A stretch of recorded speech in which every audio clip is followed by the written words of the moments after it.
তৎকালীন সংসদের নাম হইল দারুন নাদওয়া। তারা মিটিং করলো, মোহাম্মদকে অনেকভাবে বুঝাইলাম, সে কোনোভাবেই যখন বুঝ মানে না, চলে আবার তারে মাইরা ফালাই। তারা প্রাথমিক প্রাইমারি ডিসিশন নিল। আল্লাহ তাবারক ওয়া তাআলা জানে না কি জানে না? ও কাফেরারা গরম বইয়া বইয়া কি মিটিং করতেছে আল্লাহ জানেনিও নাকি? দরজা বন্ধ করে লাইলে আল্লাহ আর শুনে না? শুনে নিও।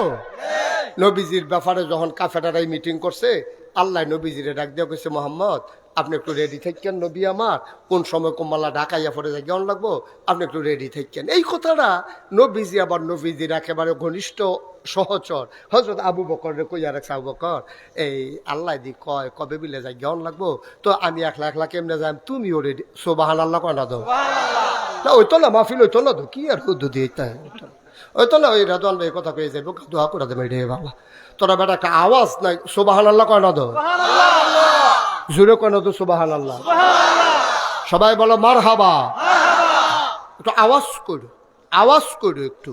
আরে ট্রাকের চাক্কাটাও তো ফুটানোর সময় একটা আওয়াজ করে ফুটে। তোরা কিতা হইলি বেটা? মারহাবা বলো। তো নবীজিরে যখন ফেরেশতা জিবরে, কথা মনে আসেনিও, জিবরাইলে কইছে নবীজিরে, আর নবীজিয়ে কইছে আবু বকর সিদ্দিক রে, আবু বকর কোন দিন যা কেমন লাগে আমার এদিকে রেডি থাকতাম, তুমিও রেডি। আবু বকর আবার ছিল খুব বুদ্ধিমান। আবু বকর করছে কি, তার লগে লগে বাজারও দিয়া দুইটা উট কিনা লাইছে। কি কিনা লাইছে? উট কিনা এক ইহুদির বাইত দিছে, তুই উটটিরে লালন পালন করবি, মাসে তোর এত টাকা দেওয়া হইব।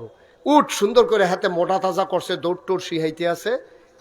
কইছে ভাই কি এর লেগে? কি এর লেগে তোর দরকার আছে? তুই টাকা পাইবি, উট ফালবি, তোর সমস্যা কিটা? তুই ফালতে থাক। এখন উটও ফালছে মাশাআল্লাহ। এর ভিতরে দিয়া নবীজি একদিন গেছে আবু বকর সিদ্দিক, সুবহানাল্লাহ কয় না? আবু বকর কইছে যে রেডি থাকো, এবার বাইক গিয়া রেডি হইয়া বইয়া সকল লুঙ্গি টুঙ্গি ফিন্দা পাঞ্জাবি টাঞ্জাবি গাও দিয়া এবার আর ঘুমায় না। এবার প্রত্যেক দিন রাত রইলে দরজার ভিতরে হেলান দিয়া দাঁড়াই থাকে। ওনার ওয়াইফ ওনারে ডাক দিয়া কয়, আপনি হুতেন না খা, আইয়েন বিছনা তাইয়েন। না না না, নবীজি কইছে সুবহানাল্লাহ কয় না রে? নবীজি কইছে রেডি থাকতাম, আমি যদি বিছনা থইতা লাই আর ঘুমটা যদি গাড়া হইয়া যাই আর নবী যদি দুই তিনটা ডাক দেওয়ান লাগে, তইলে আমার কলজায় মানত না।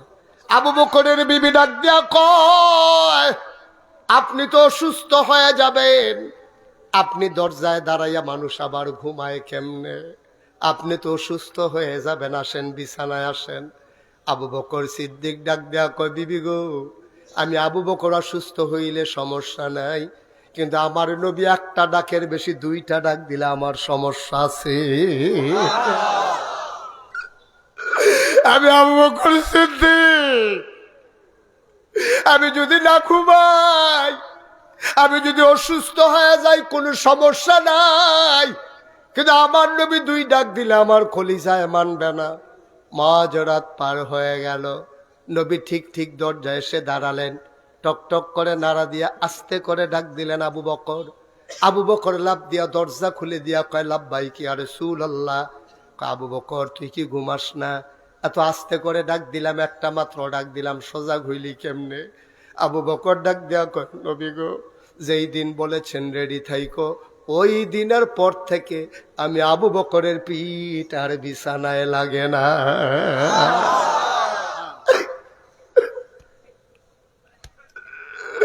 আল্লাহ আল্লাহকে ডাক দেয়া গো, আসো।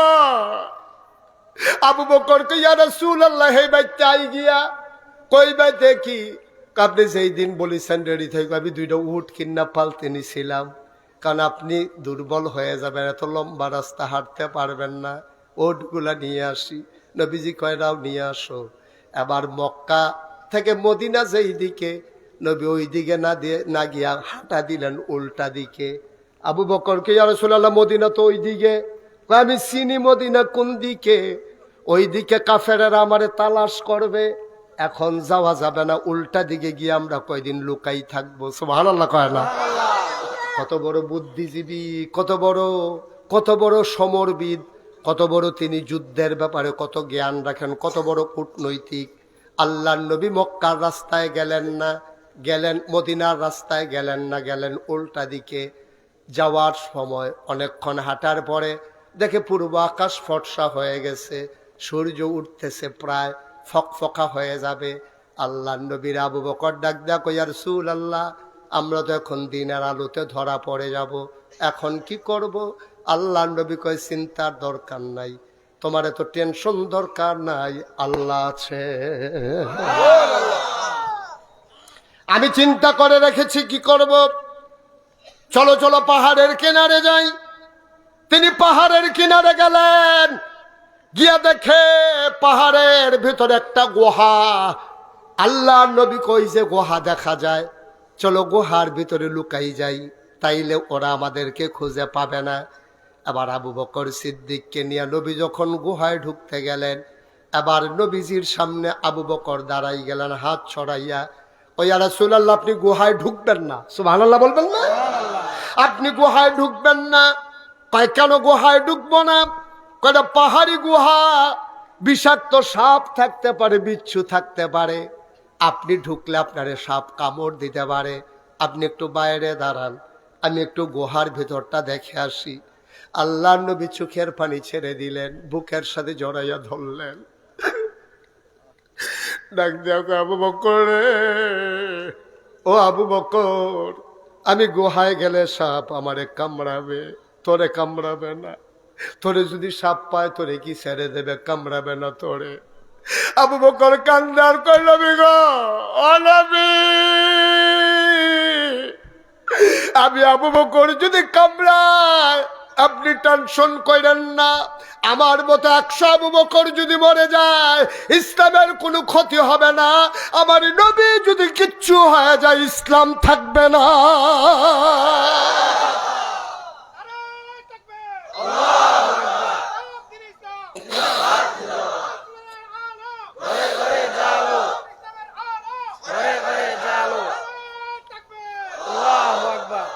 আমি মরে গেল আপত্তি নাই, আমি মরে যাই সমস্যা নাই, আপনার কিছু হয়ে গেলে ইসলাম সর্বনাশ হয়ে যাবে।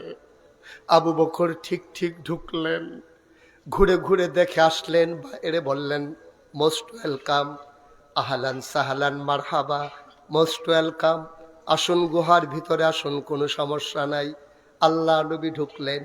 এবার আল্লাহ নবী কয়, আবু বকর শরীরটা বড় দুর্বল লাগতেছে, ঘুম ঘুম ভাব, ঘুমানো দরকার। আবু বকর সিদ্দিক কয়, ইয়া রাসূলুল্লাহ, আমি আসন পেতে বসি, আপনি কোলে মাথা রেখে শুয়ে পড়ুন, আপনি ঘুমিয়ে যান, এখন আমার ঘুমের চাহিদা নাই। সুবহানাল্লাহ। আবু বকর সিদ্দিক আসন পেতে বসলেন, আল্লাহর নবী কুলের ভিতরে মাথা রেখে শুয়ে পড়লেন। আস্তে আস্তে আলতো করে আঙ্গুল দিয়ে কপালের ভিতরে হাত বুলিয়ে দেয়, টিপে দেয়, আলতো করে। আল্লাহ নবী আরাম পেয়ে ঘুমিয়ে পড়লেন। মুসলমান, আল্লাহর নবী যখন ঘুমিয়ে পড়লেন, এবার আবু বকর সিদ্দিক চতুর্দিকে তাকায়া দেখে ওই পুরাটা গুহার ভিতরে ছোট ছোট গর্ত দেখা যায়, গর্তের ভেতর থেকে সাপের জিহ্বা দেখা যায়, সাপের জিহ্বা লক লক করে। আবু বকর সিদ্দিক ভয় পেয়ে গেলেন, তিনি টান দিয়া মাথার পাগড়িটা খুললেন, কাপড়টারে ছিঁড়ে ছিঁড়ে টুকরা টুকরা করলেন, সবগুলা গর্ত তিনি বন্ধ করে দিলেন।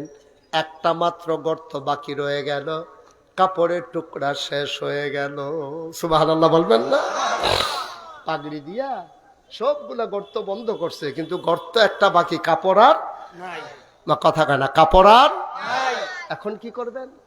তিনি আস্তে করে নিজের পাটাকে নবীর মাথা মুবারক থেকে আলগা করতে চাইলেন।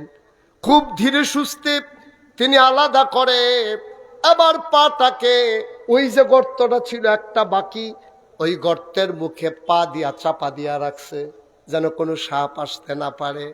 ঠিক ঠিক পাহাড়ি বিষাক্ত সাপ বের হতে না পেরে আস্তে করে আবু বকর সিদ্দিকের পায়ের ভিতরে ছুবল মারলেন, ধ্বংসন করলেন।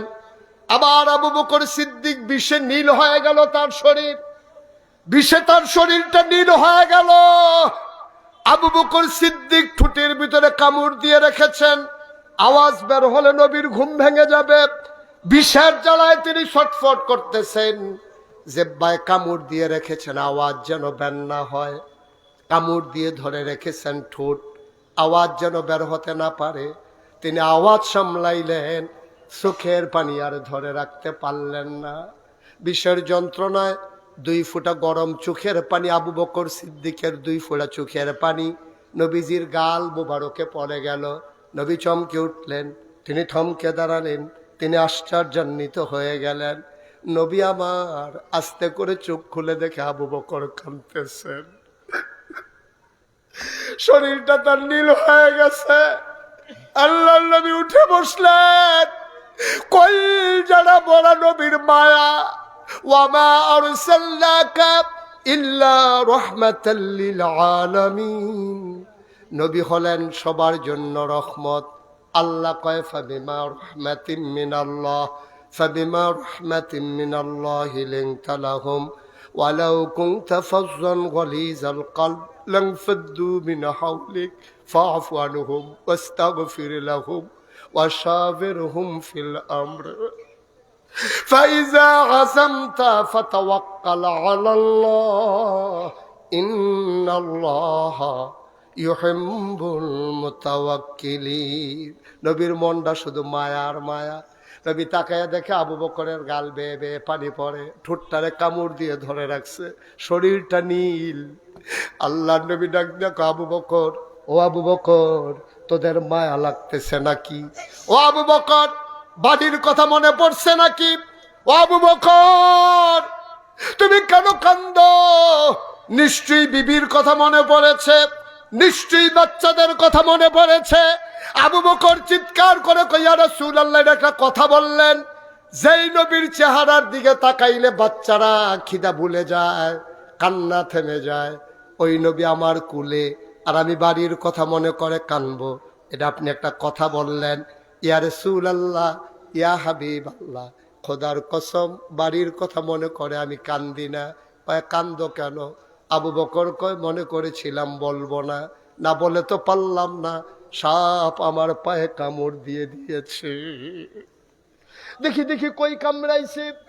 আল্লাহর নবী পায়েটা ধরলেন, নিজের আঙ্গুল দিয়া থুতু লাগালেন, একটু লালা লাগালেন, আস্তে করে সাপের কামড়ের জায়গায় লাগাই দিলেন। আবু বকর কয়, পৃথিবীর মানুষ সাক্ষী থাকো, খোদার কসম, আমার পাটা আগে যেমন আরামে ছিল, নবীর লালা লাগানোর পরে সারাটা জীবন এর চাইতে বেশি আরামে ছিল। এটার নাম ইসলাম, এটার নাম ইসলাম। আল্লাহ যেন কবুল করে, সবাই পড়ে না আমিন।